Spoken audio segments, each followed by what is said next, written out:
Welcome to Neeti Katha Kids.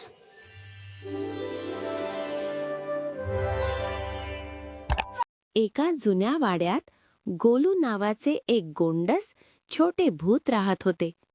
दिवसा तो वाड्याच्या गच्चीवर खेळायचा, पण रात्री अंधार पडताच त्याला खूप भीती वाटायची.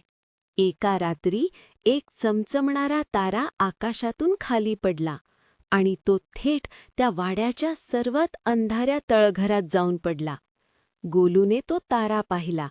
त्याला तो तारा खूप हवा होता, पण त्याला त्या अंधाऱ्या तळघराची खूप भीती वाटली.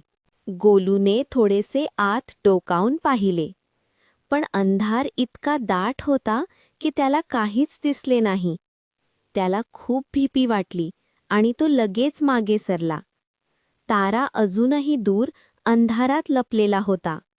गोलूने पुन्हा प्रयत्न केला, यावेळी थोडा जास्त प्रकाश घेऊन, पण अंधार अजूनही खूप मोठा वाटला. त्याला एकटे आणि गोंधळलेले वाटले. अंधारातील सावल्या त्याला खूप घाबरवत होत्या. तारा आता अगदी जवळ होता, पण अचानक एक मोठी भयानक सावली त्याच्या समोर आली. गोलू खूप घाबरला. त्याचे हृदय धडधडू लागले.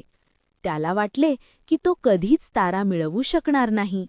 अचानक गोलूला आठवले की त्याच्या आजीने सांगितले होते, अंधार म्हणजे फक्त प्रकाशाची अनुपस्थिती असते, ती भीती नाही. त्याने त्या ताऱ्याकडे पाहिले. तो तारा त्याच्या भीतीपेक्षा सुंदर होता. त्याने ठरवले, मी धाडस करणार. गोलूने एक खोल श्वास घेतला आणि धीर धरून त्या सावलीकडे सरळ उडू लागला. त्याने स्वतःच्या आतून प्रकाश निर्माण केला. हळूहळू ती भयानक सावली नाहीशी झाली आणि गोलू ताऱ्यापर्यंत पोहोचला. गोलूने तो चमचमणारा तारा आनंदाने उचलला. आता त्याला अंधाराची भीती वाटत नव्हती, कारण त्याने स्वतःच्या आतला प्रकाश शोधला होता. त्याने शिकले की भीतीला सामोरे गेल्यास ती नाहीशी होते. आपल्या भीतीला सामोरे जा. Like, share and subscribe for more stories.